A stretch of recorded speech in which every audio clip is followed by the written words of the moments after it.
Olá pessoal, que a graça e a paz do nosso Deus esteja com você.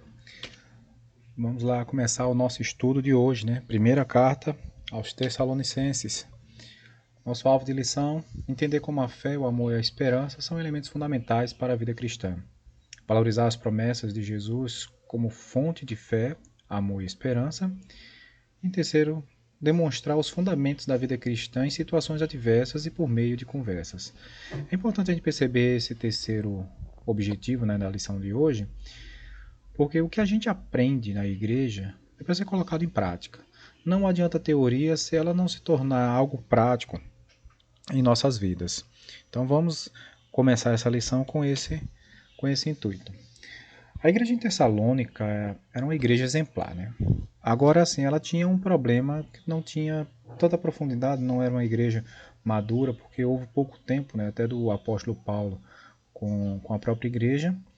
Nos anos de 51 e 52 depois de Cristo, Paulo, né, animado com as notícias que Timóteo envia para ele, ele escreve essa epístola com o objetivo de estimular os tessalonicenses a permanecerem na fé a partir da perspectiva do retorno de Cristo. Essa é a mesma perspectiva que vai estar presente também na segunda carta aos Tessalonicenses. Paulo estimula os crentes a viverem uma vida com os olhos na esperança futura de Cristo.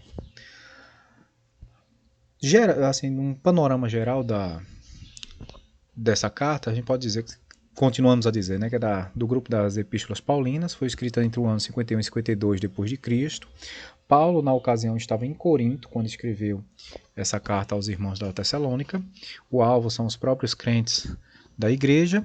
A expressão-chave é vida cristã e os versículos-chave são esses: do capítulo 3, versículos 12 e 13. Que o Senhor faça crescer e transbordar o amor que vocês têm para com os outros e para com todos, a exemplo do nosso amor por vocês. Que Ele fortaleça os seus corações para serem irrepreensíveis em santidade diante do nosso Deus e Pai, na vinda do nosso Senhor Jesus com todos os seus santos.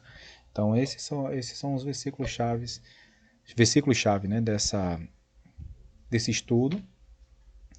E a gente pode dividir a carta em dois momentos. Uma parte de experiência pessoal que conta com que com o que o pessoal viveu, né? A questão passada, a questão teórica, e passa essa ideia do que eles viveram no passado e a expectativa do futuro, né?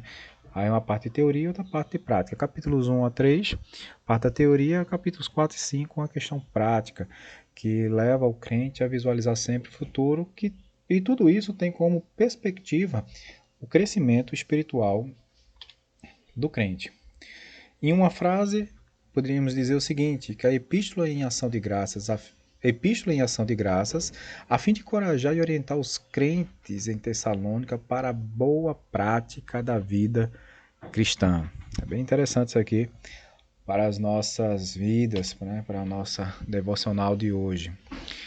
A cidade de Tessalônica era uma cidade com as mesmas características de Corinto, não pela devassidão, mas assim pela possibilidade, né, de ter na sua população pessoas vindas de várias partes do mundo. E o que acontecia com isso? Vinham com seus conhecimentos, vinham também com a influência da sua cultura, também com a influência das suas práticas religiosas.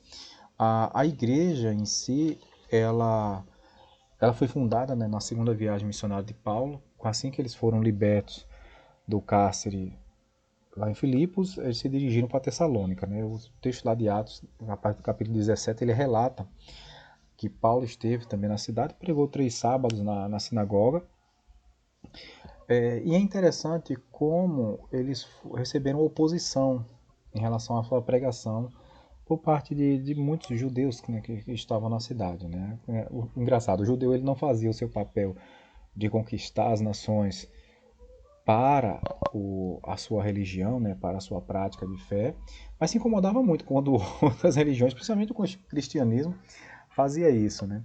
Então era uma coisa, essa perseguição desses judaizantes, né? O próprio Paulo, né, foi um perseguidor da igreja e agora estava experimentando, né, os efeitos, né, de judeus que tinham o mesmo pensamento que ele tinha, claro, antes da conversão, agora quando pregava o evangelho, né? É bem interessante isso. A gente vê o seguinte, numa aplicação mais preliminar para a igreja hoje, assim como Tessalônica, nós sofremos por causa do sincretismo religioso no nosso país. Apesar da diversidade religiosa, temos conseguido apresentar nossa identidade cristã evangélica para o mundo?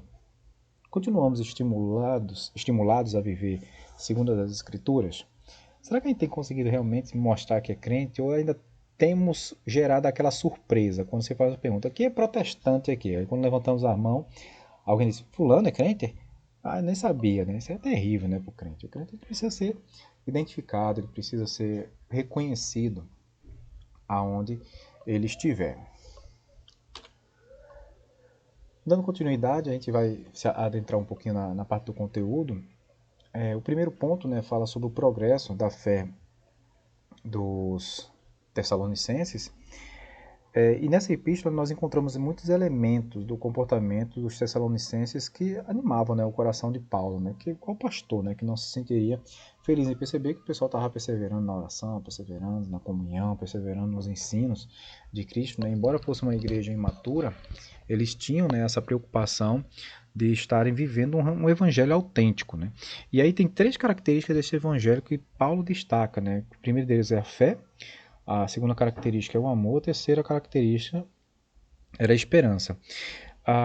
E isso fazia com que a igreja ela ficasse reconhecida como uma igreja que vivia o cristianismo autêntico, porque ela imitava o Senhor Jesus, ela recebia, preste atenção, irmão, preste atenção, recebia a palavra com alegria, era modelo para os outros crentes, abandonou os ídolos e se aproximou de Deus, imitava crentes maduros, progredia na fé. Veja se isso não é o ideal para cada igreja, né? Vê, primeiro, né, não olhar para o homem, é olhar para Cristo.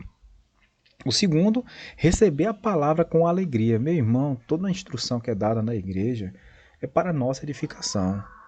A gente não pode escolher, eu quero hoje aprender sobre isso, eu quero promessa, eu quero isso, eu quero aquilo outro. Não, irmão, experimente a palavra do Senhor. Eu tenho certeza que vai renovar a sua vida, a vida da sua família, a vida das pessoas que estão em volta de você.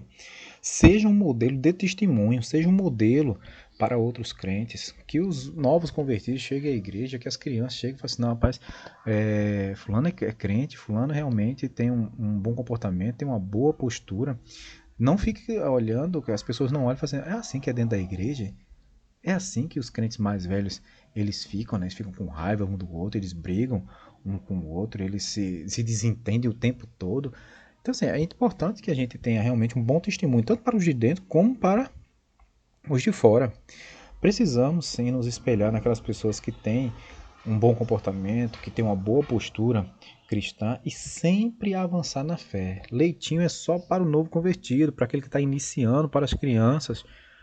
Quem vai crescendo precisa se alimentar com um alimento mais sólido, alimento que realmente dê nutrição espiritual firme para a gente resistir, né, às investidas do inimigo, às intempéries da vida. Os Tessalonicenses, eles estavam Paulo, quando escreve aos Tessalonicenses, Paulo estava focando, né, na segunda vinda de Cristo. Tanto na primeira quanto na segunda carta, Paulo dá essa ênfase. E esse deve ser o olhar do crente. O crente ele vive esse mundo, ele experimenta das bênçãos que esse mundo, que Deus, né, proporciona nesse mundo para o crente, mas a perspectiva do crente sempre deve ser futura. Paulo também estimula os crentes, né, a lutarem em fé, né, acreditando que Deus está trabalhando na vida deles, que está promovendo aquilo, assim, proporcionando a eles aquilo que eles precisam para que eles possam resistir à tribulação, que eles possam resistir ao sofrimento, perseguições, problemas, né, que surgem, as aflições que a vida nos reserva. Se a gente mantém a fé, se a gente mantém a esperança, a gente continua seguindo em frente. E nessa carta, Cristo ele é visto como a esperança de salvação dos crentes, tanto agora quanto na sua segunda vinda.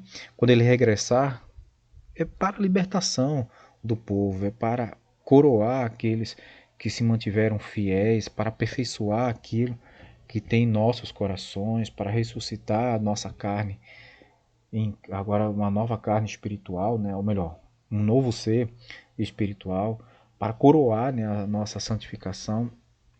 Então, isso é importante, a gente perceber como Cristo, nessa segunda vinda, ele vem buscar esse crente que se mantém fiel. Essa carta, né, ela tem esse estudo, né, ele tem um conteúdo preliminar. Nós vamos continuar, né, com esse estudo na semana que vem, né, que trata da segunda parte da carta. Mas a gente finaliza, né, colocando o seguinte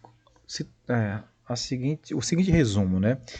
Nós reafirmamos em nosso coração a tríade cristã apresentada na epístola: fé, amor e esperança, né? A gente pode conferir isso lá, 1 Tessalonicenses 1:3, e também é o mesmo, né, que está lá em Coríntios 13:13, né? Tem uma comparação. Precisamos de fé para aguardar a volta de Cristo. Nós cremos nisso, nós confiamos nisso, e o crente não pode abrir mão dessa sua fé. Precisamos amar para cumprir o nosso papel na terra. E cada um de nós precisa de esperança para viver estimulado em face às muitas lutas da vida. Essa expressão, né, esse texto, né, ele é uma síntese do que essa carta apresenta para nós. Nós precisamos de fé para continuar crendo, para continuar aguardando a segunda vinda de Cristo. Precisamos de amor para cumprir o nosso papel dentro da igreja e também para com aqueles que não são da igreja, né, amar a todos. E precisamos de esperança para continuar seguindo em frente, porque o nosso alvo é Cristo Jesus. Meu irmão, minha irmã, na próxima semana nós vamos voltar e vamos estudar a segunda carta aos Tessalonicenses. Eu desejo a você uma semana abençoada e nos encontramos no próximo domingo. Forte abraço.